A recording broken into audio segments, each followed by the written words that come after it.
All right, I don't think FaceTime Live is for me, so I'm going to record and post instead of doing Facebook Live. I want to talk about Ruth chapter 1, verse 1. Okay, Ruth chapter 1, just verse 1. It says, "In the days when the judges ruled." It's worth studying the judges. There's a phrase repeated in Judges that says, everybody did what was right in their own eyes. Um, that can be good and bad. Um, I grew up being taught that it was all bad all the time. If you do what's right in your own eyes, it's always going to turn out horrible, and there needs to be something.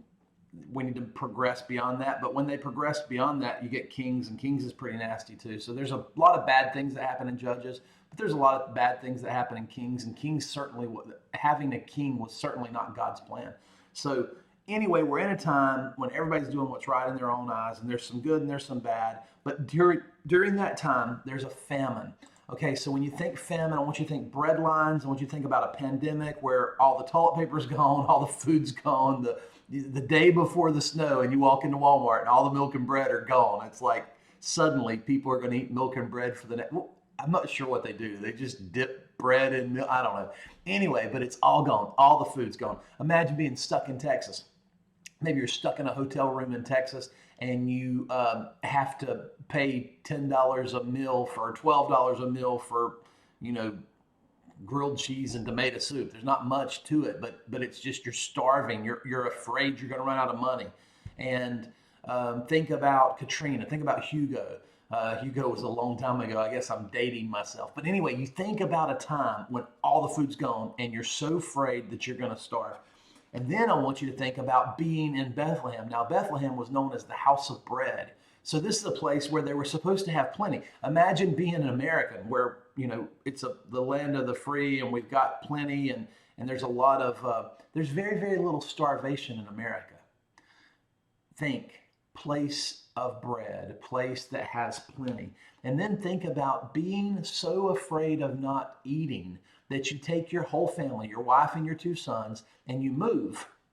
You leave your town, you leave your country, you leave your community because you're hungry, you're afraid you're going to starve. But it gets worse. They're going to leave and they're going to go somewhere and stay for a while. Now, as you read on through the book of Ruth, you're going to discover that they stay so long that the husband and the two sons, the man and his two sons, all die.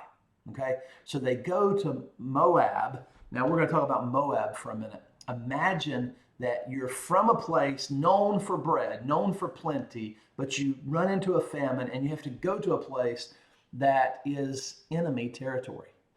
It's not like, I mean, as I talk to Americans about the book of Ruth, about chapter 1, verse 1, and this moment of starvation, I ask questions like, have you ever been afraid you might not have enough food? Yeah, well, what did you do? Well, I ended up canceling my lease and went home and lived with my parents. Or I ended up, going to my grandparents' house to eat dinner that night. Or I ended up, taking my kids to my parents' house so that I knew they could eat, and I did some other job. But you know what? I've never talked to an American, somebody I know, somebody around here who has gotten so afraid to the point of starvation that they moved. I've seen people move across state, go to different states to live with family.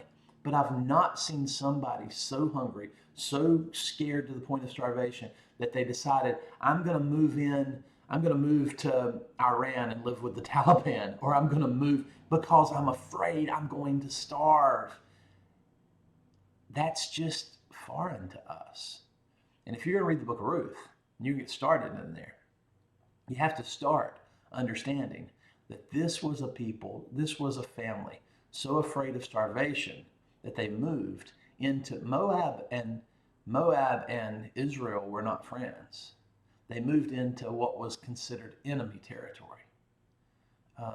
So it's kind of a desperate situation. Ruth chapter 1, verse 1, there's more there than just a little bit. It's pretty big.